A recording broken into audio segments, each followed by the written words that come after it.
Hi friends, welcome to Infopost Telugu. GDS fourth merit list అనేది నిన్న evening release అయిందండి. మనం చెప్పుకున్నాం కంపల్సరీగా సోమవారం అయితే రిలీజ్ అవుతుందని చెప్పుకున్నాం. అదేవిధంగా మనకు జీడిఎస్ ఫోర్త్ మెరిట్ లిస్ట్ అనేది సోమవారం అనేది రిలీజ్ అయింది. ఈ ఫోర్త్ మెరిట్ లిస్ట్లో మళ్ళీ అనుకున్నట్లుగానే జరిగిందండి. ఆంధ్రప్రదేశ్లో ఎక్కువ మంది రిజెక్ట్ అయ్యారు. దాదాపు మనకు థర్డ్ మెరిట్ లిస్ట్లో 450 వరకు మనకు థర్డ్ మెరిట్ లిస్ట్ ఓపెన్ అయితే మళ్ళీ ఫోర్త్ మెరిట్ లిస్ట్లో 300 వరకు మళ్ళీ ఓపెన్ అవ్వడం జరిగింది. అంటే దాదాపు 150 మంది మాత్రమే సెలెక్ట్ అవ్వడం జరిగింది. మిగిలిన వారందరూ రిజెక్ట్ అయ్యారని మనం దీని ద్వారా చూసుకోవచ్చు.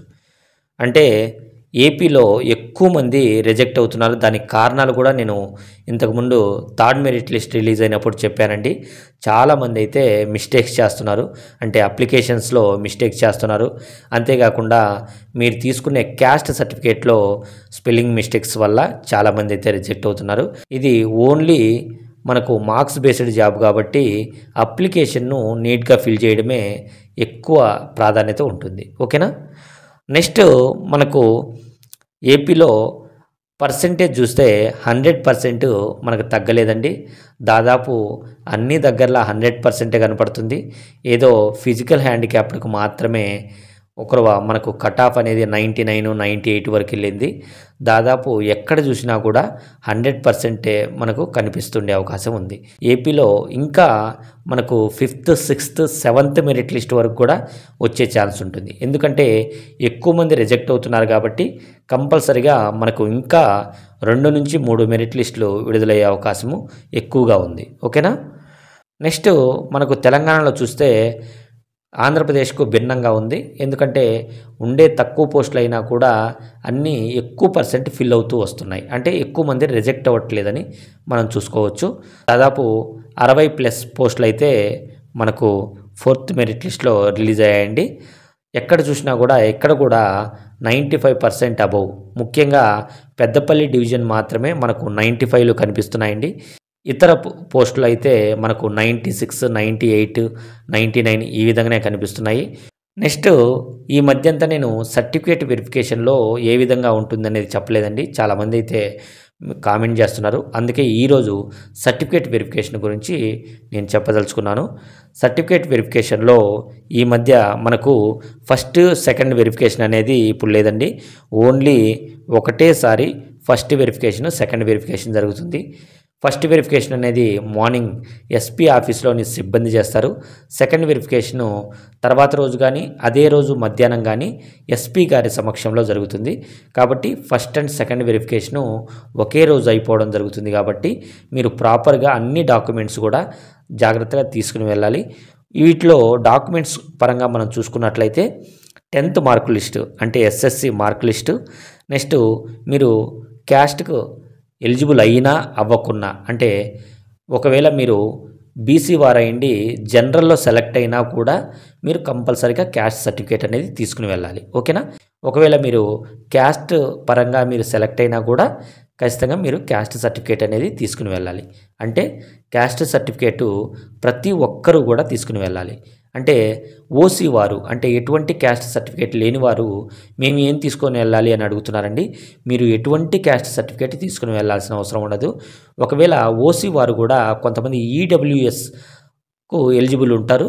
వారు మాత్రం ఈడబ్ల్యూఎస్ సర్టిఫికేట్ ఖచ్చితంగా తీసుకుని వెళ్ళాలి. ఓకేనా. అంటే మీరు అప్లికేషన్లో క్యాస్ట్ మెన్షన్ చేసి ఉంటే ఖచ్చితంగా మీరు క్యాస్ట్ సర్టిఫికేట్ అనేది తీసుకుని వెళ్ళాలి. ఓకేనా. నెక్స్ట్ పీడబ్ల్యూడి ఎవరైనా ఉంటే వారు పీడబ్ల్యూడి సర్టిఫికేట్ తీసుకుని వెళ్ళాలి. నెక్స్ట్ ట్రాన్స్జెండర్ సర్టిఫికేట్ ఎవరికైనా ఉంటే transgender certificate. Next original date of birth proof. Original date of birth proof అంటే ఏదో కాదండి, మనకు ఎస్ఎస్సి బోర్డు సర్టిఫికేట్ సరిపోతుంది. అంటే 10th క్లాస్ మార్క్స్ షీట్ అనేది మనకు డేట్ ఆఫ్ బర్త్ సర్టిఫికేట్గా కూడా ఉపయోగపడుతుంది. ఓకేనా. దానికి సపరేట్గా ఏం తీసుకుని వెళ్ళాల్సిన అవసరం ఉండదు. Next medical certificate. ఈ మెడికల్ సర్టిఫికేట్ అనేది మనకు దగ్గరలోని పిఎస్సి సెంటర్, అంటే మనకు ప్రైమరీ హెల్త్ సెంటర్లో అయినా తీసుకోవచ్చు. ఎవరైనా సర్జన్ ద్వారా అయినా మనము ఈ మెడికల్ సర్టిఫికేట్ అనేది తీసుకుని వెళ్ళవచ్చు. దాదాపు మీరు దగ్గరలోని గవర్నమెంట్ హాస్పిటల్లో తీసుకుంటే చాలా బెటర్ అనమాట. ఓకేనా. నెక్స్ట్ ఇవన్నీ కూడా 2 సెట్ల జిరాక్సులు తీసుకోవాలండి. అంతేకాకుండా 3 ఫొటోస్ కూడా మీరు క్యారీ చేయాలి. ఓకేనా. నెక్స్ట్ చూసినట్లయితే ట్రైనింగ్ ఎప్పుడు ఎలా ఉంటుంది అని చాలామంది అడుగుతున్నారు.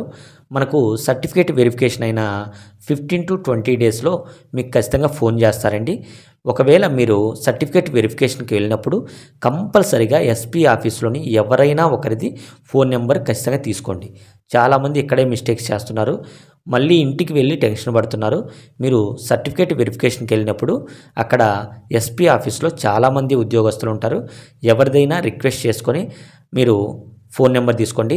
అట్లీస్ట్ అక్కడ ఎంటీఎస్ అంటే కాఫీలు అందించే ఎంటీఎస్ గారు ఉంటారు. వారిదైనా మీరు ఫోన్ నెంబర్ తీసుకొని వారితో టచ్లో ఉండడం చాలా బెటర్. ఎందుకంటే మనకు ట్రైనింగ్కు పిలిచినప్పుడు మనము అంటే ఒకవేళ ఫోన్ పనిచేయకపోయినా ఏదైనా సమస్య వల్ల వాళ్ళు పిలిచినా కూడా మనం రెస్పాండ్ అవ్వనట్టు ఉంటుంది. అప్పుడు మనం రిజెక్ట్ చేసే అవకాశం ఉంటుంది. కాబట్టి మీరు ఎప్పుడు ట్రైనింగ్ ఉంటుందో మీరు టచ్లో ఉండడం చాలా బెటర్ అనమాట. మీకు ఖచ్చితంగా ట్రైనింగ్కి రమ్మని కాల్ చేస్తారు. అంతేకాకుండా మెసేజ్ కూడా చేస్తారు. ఖచ్చితంగా మీకు ఇన్ఫర్మేషన్ అయితే ఇస్తారండి. ఈ ట్రైనింగ్ అనేది మనకు బేసిక్ ట్రైనింగ్ 5 డేస్ ఉంటుంది.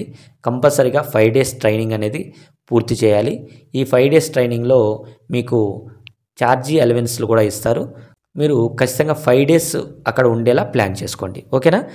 ఇంకా మీకు ఏ డౌట్ ఉన్నా కామెంట్ చేయండి. ఖచ్చితంగా రిప్లై ఇస్తాను. దయచేసి ఛానల్ అయితే సబ్స్క్రైబ్ చేసుకొని ఫాలో అవ్వండి. Thank you.